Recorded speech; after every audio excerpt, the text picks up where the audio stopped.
नमस्कार, शुभ सकाळ. भोजन भ्रमंतीमध्ये तुमचं स्वागत आहे.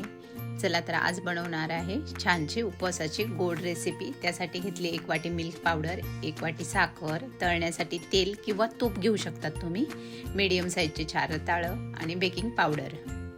तर रताळं आपल्याला उकडून घ्यायचे आहेत. त्यासाठी मी कुकरचा डबा घेतलेला आहे. त्यात रताळं ठेवून घ्यायचे आहेत. आपल्याला रताळे हे आपल्याला बिगर पाण्याचेच उकळायचे आहेत. त्याच्यासाठी मी मीडियम साईजचे रताळे घेतले, खूप जाड घेतलेले नाहीये. तो कुकर गरम करायला ठेवलेला आहे मी. त्यात पाणी टाकून घ्यायचं आहे आणि जो कुकरचा डब्बा होता तो कुकरमध्ये ठेवून घ्यायचा आहे आणि कुकरचं झाकण लावून याच्या 3 शिट्ट्या करून घ्यायच्या आहेत. आपल्याला 3 शिट्टीमध्ये चांगले शिजून जातात. आपले रताळं शिजून तयार झालेले आहेत, गार झाले. त्याचं साल काढून घ्यायचं आहे आपल्याला. अगदी पटकन निघून जाते याचं साल काढून रताळं रेडी झालेले आहेत आपले. तर ही रताळं आपल्याला किसून घ्यायचे. त्यासाठी मी घेतलं एक खोल भांड आणि किसणी. किसायला पण काही त्रास होत नाही, पटकन किसले जातात हे शिजलेले असल्यामुळे.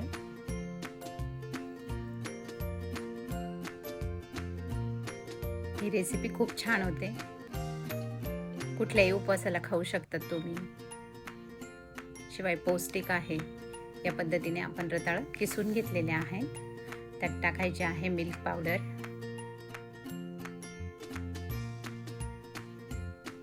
आणि अर्धा चमचा बेकिंग पावडर आणि हे एकजीव होईपर्यंत सगळं चांगलं मळून घ्यायचं आहे. चपातीचं पीठ भिजवतो त्या पद्धतीने मळून घ्यायचं आहे. अगदी कमी साहित्यात होणारी रेसिपी आहे ही आणि पटकन पण ते खूप वेळ लागत नाही. या पद्धतीने गोळा झालेला आहे. थोडंसं तेल लावून घेतलेलं आहे मी त्याला पिठाला.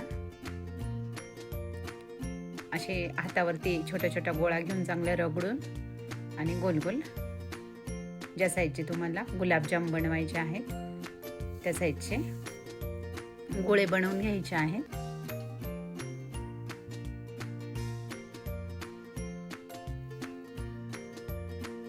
कोणी तुमच्याकडे उपवासाच्या वेळेस पाहुणे येणार असले किंवा तुम्हाला स्वीट डिश खाऊ वाटली उपवासाच्या दिवशी तर बनवायला छान आहे.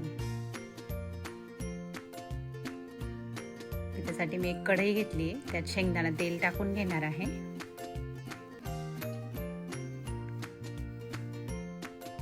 हे तेल गरम होऊ द्यायचं आहे.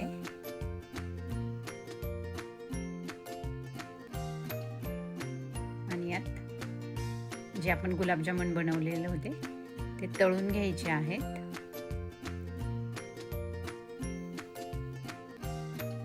बारीक गॅसवरच तळायचे आहेत आपल्याला.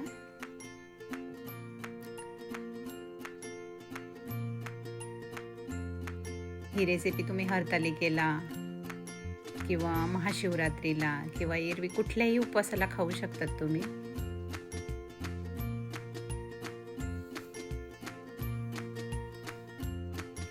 असे कंटिन्यू हलवायचे आहे, नाहीतर एक साईडने जास्त लाल होतील, एक साईडने कच्चेच राहतील. त्याच्यामुळे कंटिन्यू हलवले की सगळ्या साईडने छान तळली जाणार आहेत. ते छान कलर आलेला आहे.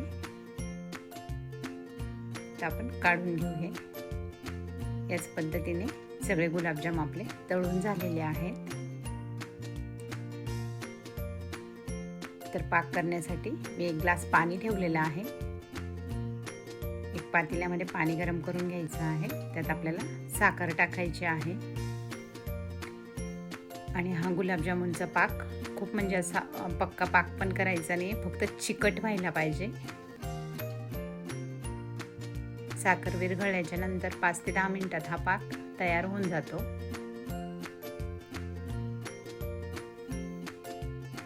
आपला पाक तयार झालेला आहे. चेक करू आपण. चिकटपणा आलेला आहे पाकाला. मी गॅस बंद करून देते आता. थोडंसं गार करून झालं की गुलाबजामुन तळलेले टाकून घ्यायचे आहेत आपल्याला त्यात पाकात आणि हे 2 तास मुरू द्यायचे आहेत. 2 तास मुरल्याच्या नंतर छान होतात हे. तुम्हाला जर माझ्या रेसिपी आवडत असतील तर लाईक करा, शेअर करा, सबस्क्राईब करा, कमेंट करायला विसरू नका. बघा किती छान झालेले आहेत गुलाबजामुन. मी तुम्हाला कट करून दाखवणार आहे. त्याचा पाक पण आतपर्यंत गेलेला आहे. लुसलुशीत झालेले होते.